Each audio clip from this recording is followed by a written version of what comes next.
Hey everybody, welcome to the JLash Show. My name is Jackson Lasher. Thank you for watching episode 13 of the JLash Show. Here's your daily dose of sports. So, for the MLB, the Phillies are playing their first spring training game against the Detroit Tigers. First thing that everyone should know, the Phillies reveal familiar faces playing in the Grapefruit League opener, which means that there are familiar faces, of course, on the Phillies playing in the grapefruit opener. It's pretty straightforward, if you ask me. So, um, with that being said, the Philadelphia Phillies, Cole Hamels broadcast schedule will leave fans hopefully wanting more. What? I will leave that conclusion up to you, but I hope that Phillies fans will want more of Cole Hamels on the broadcast because Cole Hamels is a very good broadcaster, in my opinion, because Cole Hamels has been playing for the Philadelphia Phillies for a very long time. Okay, so there are new guys on the roster. We all know that, including Jesus Luzardo, a notable signing over the offseason. The Phillies got Jesus Luzardo on from the Miami Heat. Oh, not Miami Heat. Excuse me. That's the basketball team. Uh, the Miami Marlins, which they are both trash in my opinion, but the Miami Marlins are trash.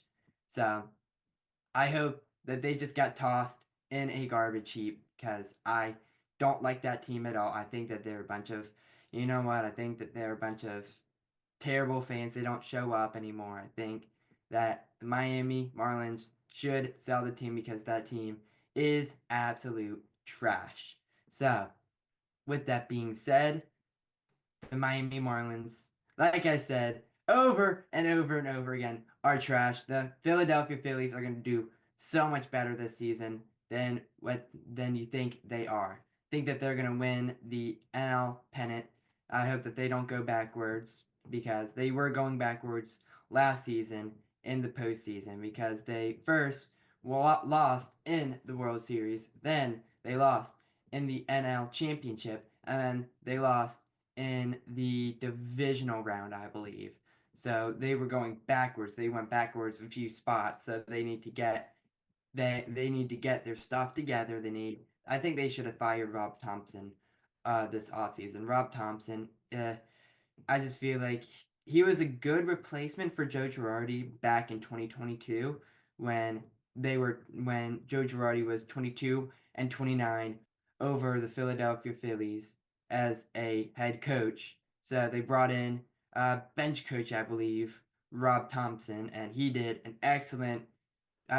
really good guiding the Philadelphia Phillies to the World Series, but the Astros were cheaters then, and they just had no way of winning over them. Like, there was no way of winning over the Houston Astros during that time. But I think that Yordan Alvarez home run was a big crusher for them because that turned the game upside down because I think we were it was either a close trail behind or we were ahead. So I think we could have easily won that game, and I think we would have came back to Philadelphia and we could have won it all. But I feel like that game did not go especially our way since because it just didn't go our way because the Houston Astros were just too good. Okay, now we're bringing on the guest, Braden Salerno. Welcome, Braden. How you doing? I'm doing good. I'm doing good. How about you? How about yourself? Good. I'm doing great. Who do you think is going to be the best player on the Phillies this season? I mean, best player? What? I'd probably Trey Turner, in my opinion. Turner. I just don't Yeah, think it's Schwarber, Bryce, even though Bryce is way too overrated, in my opinion. yeah. Like, Bryce has been. I mean, he's been hurt. It seems like he's just been fizzling out these past few years because he's just had injuries on his like elbow and stuff, and he's been taken out of left field, put at first base. I don't know where he's going to be at this point in the season, but I really hope I hope it's a good point for him. yeah, I everybody knows Bryce of how much home runs he does and stuff like that. And Trey Turner has like that good hit potential. He can run well. like Kyle Schwarber, he's a good heavy. He's really only good for a heavy hitter. Like he's good for like that one home run, maybe like a leadoff home run, and not no offense, but he can't really run well. So No, like Kyle if Schwarber, he, I don't think is a real runner to me. yeah, It's either he gets like a walk or a home run. That's kind of what it seems like. There's really no in between with Kyle Schwarber. It's either he walks or he hits like a 400, like 40-foot home run into the second deck. That's kind of what it yeah. seems like to me. But Trey Turner has potential to maybe. I feel like maybe Kyle Schwarber can have potential too to like maybe bump up this season. I feel like, in my opinion, he can maybe step up. Maybe I don't really know, but just step up like hitting. Maybe like at least getting it to like not be a pop out like outer field. Yeah, I think if he like hits it like the right time, the right place, and like yeah, all that sort of stuff, I think that he could do pretty good at hitting like singles and doubles, but I don't think he'd get a double or a triple. He's just not fast enough. Yeah, So he yeah, I mean, I think Trey Turner has I think he has the potential to uh, be one of the best players on the Phillies because of his speed. I agree with you. So. I think that he needs to work on his hitting a little bit because when he first got to Philadelphia, his average got down to about 2.237. That was one of the lowest averages he's probably ever had. yeah So I think that if he like ramps it up, I think he can be a complete potential for this team. yeah, and especially like he last season he was second lineup on the batter on the box, and like the ending of the box is good. Like they can, because like last season I've been seeing the end of the box. They usually get more walks than the front of the box. So and then whenever the lineup changes, like refreshes, when Kyle Schwarber like the first three, they have really potential of hitting like good home runs for the Phillies, Yeah, I especially Trey think Turner. Yeah, Trey Turner, he also has the ability to hit home runs, but Bryce Harper, I think, is really probably one of the best clutch hitters in the Yeah. MLB. Think about that game against the San Diego Padres when he hit that go-ahead home run that brought Mm, him to the World Series. yeah. Like that was I mean that made the bank go crazy. Citizens Bank Park went nuts. Xfinity Live in Philadelphia went nuts. So I think that he is one of the best clutch hitters in baseball. Yeah. He does have a lot of home run potential. Like he can hit home runs when he wants to, when he needs to. It's very well. He's very good hitter, in my opinion. Yeah. Back in Washington, in his Washington days, I think that he was one of the best players in the league. Like he was good. He was a big home run hitter. He had the power. He didn't have like much as the injuries that he had in Philly because Philly, he's not injury ridden. He's not quite there, which I hope he doesn't get there, honestly. But let's just hope he doesn't get like much injuries this season that would sit him on the bench for quite a while. Yeah. Last season there was a lot of injuries. Like one time we had JT, I think twice he was injured, right? Twice? Uh, yeah, I'm pretty sure he did get injured, and Garrett Stubbs had to like come in and like Yeah. play catcher for a few times. And and especially his pitching. His pitching's wonderful.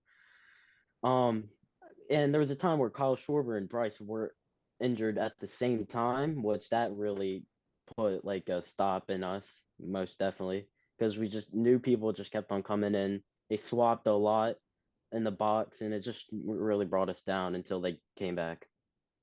Yeah, we can't have two good players out at once.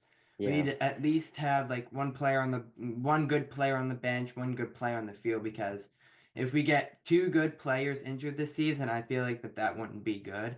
And we also have big rivals this season with the Mets who have Juan Soto and all that stuff. So we just need to play good against the Atlanta Braves and like the uh, the New York Mets. So we just need to do that. We need to play good.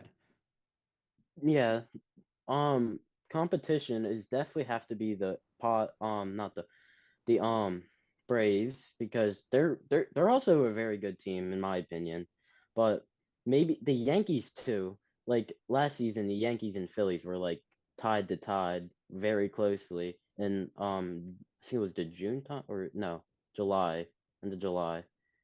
But Yeah. uh, yeah, but the Phillies did very well last season. Yeah, Phillies. Yeah, I mean, I think they did good, and then they hit like a little bit of a roadblock, and then they just really couldn't come back from that. Yeah, So, but all right, that's all. That's all I have for you today. Thank you for joining, Braden. yep, of course. All right. Okay. So, moving on to the MLB news. MLB fans are carping for salary limits to need to learn from the NBA. I think that they need to drop some. I think that they need to just keep the price like at a reasonable level, in my opinion. So I think that the MLB needs to do that. Same with like the NBA and all that stuff. All right. Here's another big news title. Yankees amend facial hair policy to allow well-groomed beards. I think that they have. I mean, I think that that's a pretty good policy in my opinion. So I think that that's a, that like I said, I think that's a good policy for the New York Yankees to have, especially if they have like messy beards and all that stuff. Okay, Brewers agree to a minor league deal with Manuel Margaret. Not really big news. I think that I think with a minor league deal, I think that he could have potential for the Brewers. Maybe later in the season they can probably bring him up.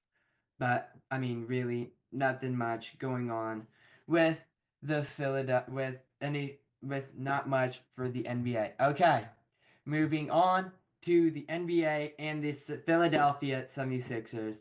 Maxi addresses effort level, and there is defensive issues for the Philadelphia 76ers, which we have all been seeing in the Philadelphia 76ers this season.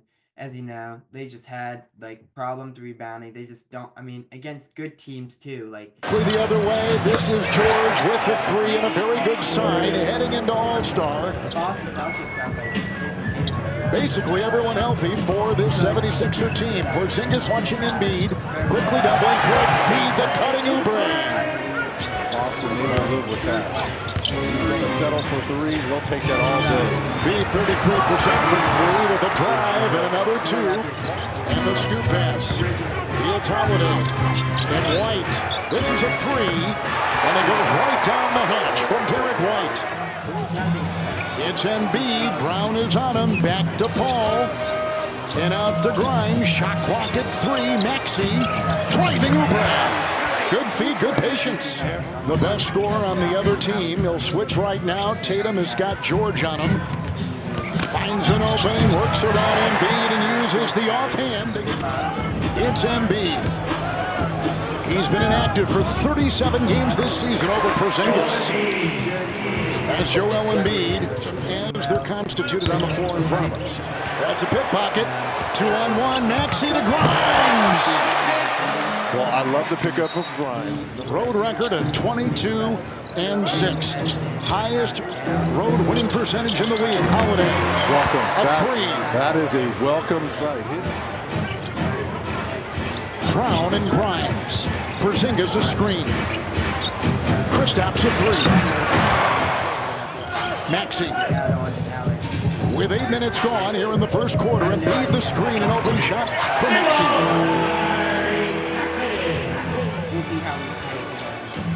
And now Maxey drives inside, knife in his way, tipped in by Joel. Swarming defense inside by the Celtics. Celtics the only team with a Pritchard three, another one. And the only starter, Tatum with the ball, leading by traffic, got by George, misses the three. Yabusele's got it, Maxey on the fly, underneath, they've got Ricky Council off the bench. One of the top shot makers in the league coming off the bench, the second best scorer. Here's a long three. Tatum. Oh, Wow! it is raining threes here. Well, Coach, from your perspective, did they skip a beat at all in the last 6 days since they played together? Yeah, I mean, we got to do a better job keeping them off the free throw line. We gave up some points in transition, some points on cuts, and, giving away some tendency stuff at the free throw lines. We got to clean those up. And defensively also, it seemed like Philly's scoring was pretty evenly spread. So where do you lay the focus and the emphasis when you talk? The most important thing is defending without fouling, getting back in transition. Okay, thank you, Coach. Handoff, Hauser is on him, starting the second quarter. Shot clock at 4. Paul George step back, 1-2, got it. That trip down south helped him. It's Pritchard, here's a 3, Drummond is in with the close. Pritchard, it's another 3. He is doing it all. The reason why he's one of the front runners for that 6th game of the year as he knocks down another one. You are red hot. And it's back to Tatum, the 7th leading scorer. Into Cornette, who did not break stride. And we mentioned this earlier, the net rating with him on the floor, terrific, plus 14.5. Hauser's got it. Quickly converged on. Pritchard, another 3. And they got to do a better job of running that three-point line. Oh! Dropping the sledgehammer, Cornette. And not a lot of people have said that. 30 plus. I think he's getting more joy out of these passes than scoring 30 points. Nice 3 there by Paul George. Rebound. In my opinion, Boston should not be allowed to win anything. So the Celtics should not be afraid of other teams in the Eastern Conference because Boston is 40-16. Very good record for Boston. So you gotta praise them for what they're doing right now with their team. They're doing pretty good. I gotta give them credit as a Sixers fan. So moving on to the NHL, Flyers won just before this started 6-4, which is pretty good. The Four Nations Finals draw 16.1 million viewers in North America. That's pretty good in my opinion. So good stuff for the NHL. So let's move on to the best game was probably USA versus Canada. I think that was the biggest rivalry in my opinion. If you watched it, it was probably electric for both parties involved. I think the USA and Canada were both electric. So yeah, the Canucks signed a goalie to a 5-year, $22.5 million extension. So I'm guessing that the Canucks really needed a goalie. So I think that could have been I think that was a pretty good signing in my opinion. So that's pretty much it for the JLash show today. So I hope you guys enjoyed this show. Follow us on all socials. See you later, JLash show.